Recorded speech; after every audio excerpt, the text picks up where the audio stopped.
Chapter 31. Tennyson, prophet of Alcaeus the Golden God, leader of the outsiders, was in a black fury. He glared at the man who grovelled before him, head bowed, unwilling to meet the leader's gaze. "What do you mean that we're defeated?" He spat the last word out as if it were poison. The huddled figure before him crouched lower, wishing he hadn't obeyed the instinct to report the defeat at Craig-Kennis. He had been one of Padraig's men, and he had a vague idea that Tennyson might reward him for the information. Now he realized, too late, that bearers of good news were rewarded, bearers of bad news were reviled. "Your Honour," he said, his voice shaking, "they were waiting for us. They knew we were coming." "How?" demanded Tennyson. He stalked back and forth across the inner room of the White Pavilion, site of the altar of Alcaeus. A low footstool was in his way, and he kicked at it in fury, sending it spinning towards the cowering messenger. "How could they know? Who could have possibly told them? Who betrayed me?" His voice rose in fury, and he considered the question himself. Padraig had not been the most intelligent of men, but he knew his business, and he knew better than to allow advance warning of an attack to reach his enemies. And indeed, there had been little opportunity for it to do so. But somehow word had got out, and now he was without the support of the 80 men he had committed to the attack. Those who hadn't died before the barricades or been captured were now scattered hopelessly. Not that that was an insurmountable problem. He had numbers enough now, and the outlaws had served their purpose, creating fear and uncertainty and giving him the opportunity to rise up as the uncontested saviour of the kingdom. But the planned massacre at Craig-Kennis had been an important part of his endgame. Now that had been taken away. The unfortunate man before him looked up, saw his leader's face twisted with fury.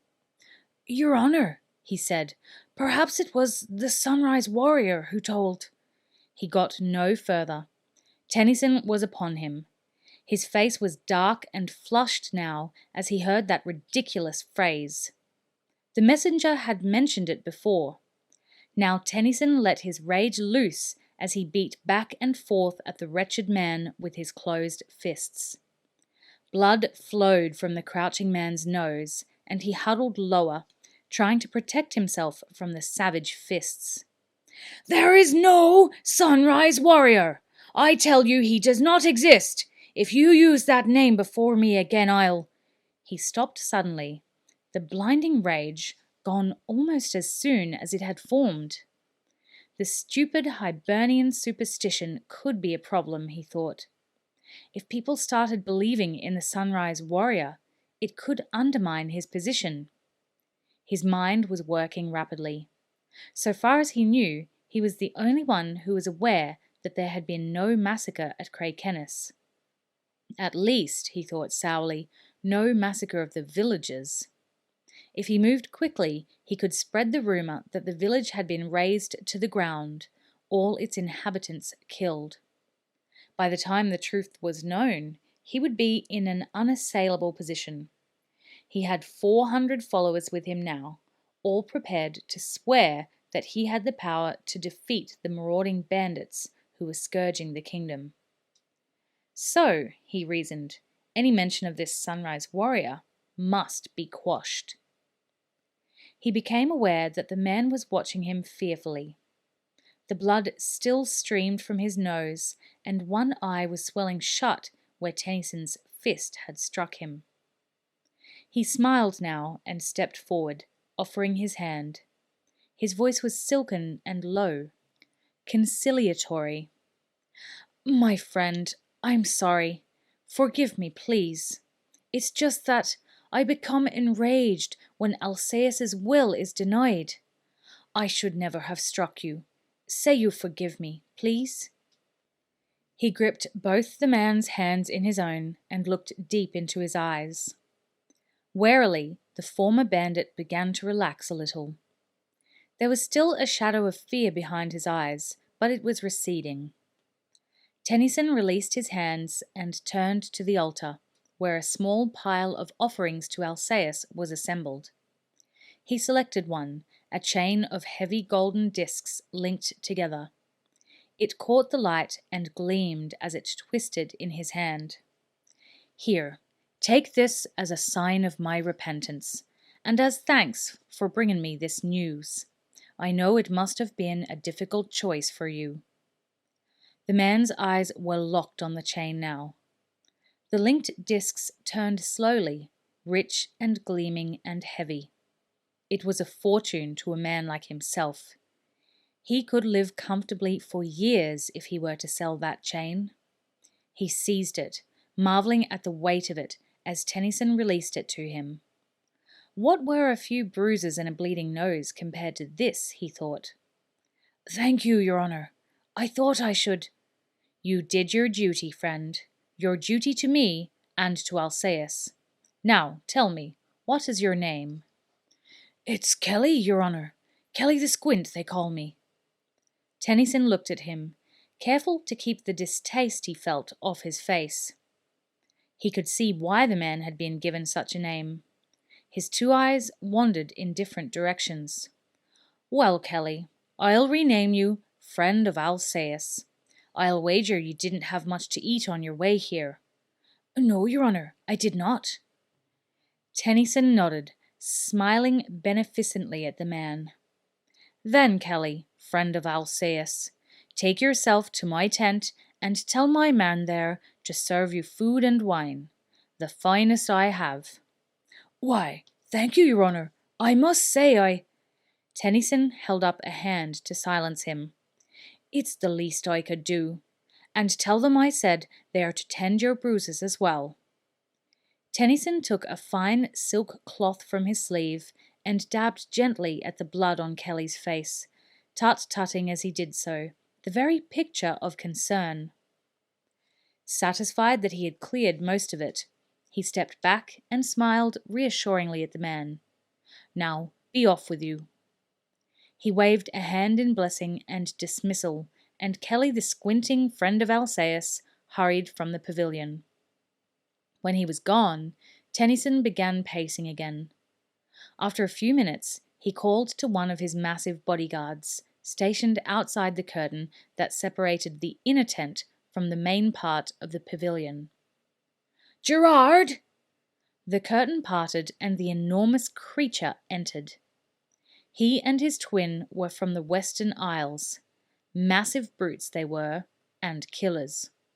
"Lord," he said, "find me the leader of the new men. Bring him here." Gerard frowned, puzzled. "New men, my lord?" Tennyson repressed the instinct to shout at the giant oaf. He remained patient, his voice silken.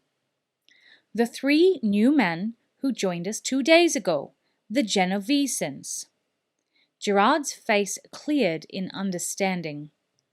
He knuckled his brow in salute and hurried from the tent to look for the leader of the 3 Genovesans Tennyson had hired. Originally from a land far to the east, on the northern shore of the Constant Sea, the Genovesans could now be found in all the major kingdoms of the main continent. They were a race of mercenaries, each man armed with a crossbow and a selection of daggers. They were also very efficient assassins, with a comprehensive knowledge of poisons, and Tennyson had decided that it might be useful to have people with such skills working for him. They didn't come cheaply, but chances were there'd be more than one occasion over the coming days when he'd need to get rid of a troublesome critic. Or someone who simply knew too much. For example, someone who knew about the defeat at Craigkennis. Of course, the massive twins could handle that sort of thing with ease, but he felt there were occasions like this when more subtlety and discretion was needed. And they were not qualities that the hulking islanders possessed in any quantity. Tennyson waited outside the pavilion for Gerard to return with the Genovesan. He watched a small group of recently joined followers listening to the songs of a young minstrel. He frowned. The singer was a new addition, he thought. He hadn't seen him around before, and he'd bear watching. Tennyson wasn't sure that he wanted anyone else commanding an audience among his followers, no matter how small that audience might be. He decided that he'd issue an edict from Alcaeus the following morning, banning any music that wasn't a hymn of praise to the golden god. His attention was distracted by the arrival of Gerard with the Genovesan. "Thank you, Gerard. You may go," he said. The giant hesitated. Usually, he and his brother dogged the leader's footsteps, their presence adding to his aura of authority. But now, as he hesitated, Tennyson's brow darkened in anger. "Go!" he repeated, a little more forcefully. The huge man touched his forehead in obedience and entered the pavilion, leaving Tennyson with the newcomer. He was slim and swarthy, wearing a wide-brimmed hat with a long feather in it. It was the Genovesan national headwear, Tennyson knew. The man was dressed completely in tight, body-fitting leather, and he had a superior smile on his face. Tennyson was sure that he wore perfume. "Signor," the Genovesan asked now. Tennyson smiled at him and moved towards him, putting an arm around his shoulder. The leader of the outsiders set great store by touching and laying hands on his followers. "Luciano, that's your name, isn't it?" "Si, that is what people call me, signor. Luciano." "Let's walk a while then, Luciano." He kept his arm on the smaller man's shoulder and led him away from the tent. Behind him, he was aware of the minstrel finishing a song and the hearty burst of applause from his audience. He scowled momentarily. He would definitely issue that edict tonight at prayers. Then he brought his mind back to the matter at hand and assumed the smile again. "Well now, my friend, there's something you can do for me." He paused, but the other man said nothing, so he continued. "There's a man called Kelly in my tent right now, an ugly little person with a terrible squint. My servants are feeding him and tending him. He's been a little bruised around the face, poor man." "Yes, signor?" Luciano was an experienced mercenary and assassin. He could see through the false concern in Tennyson's voice. There was usually only one reason for an employer to point out a third party to a Genovesan, he knew. "When he leaves my tent, follow him and wait for a moment when there's no one around." "And then what should I do, signor?" But Luciano already knew what Tennyson wanted, and a wolfish smile was creasing his face in anticipation. "Then you should kill him, Luciano. Then you should kill him." Luciano's smile broadened, matched by an answering smile on Tennyson's face. The two men looked into each other's eyes and understood each other perfectly. "Oh, one other thing, Luciano," Tennyson added as an afterthought. The Genovesan said nothing, but arched an eyebrow questioningly. "You'll find a gold chain on his person. He stole it from me. Bring it back to me when the job's done." "It shall be as you say, signor," Luciano said, and Tennyson, still smiling, nodded in satisfaction. "I know," he replied.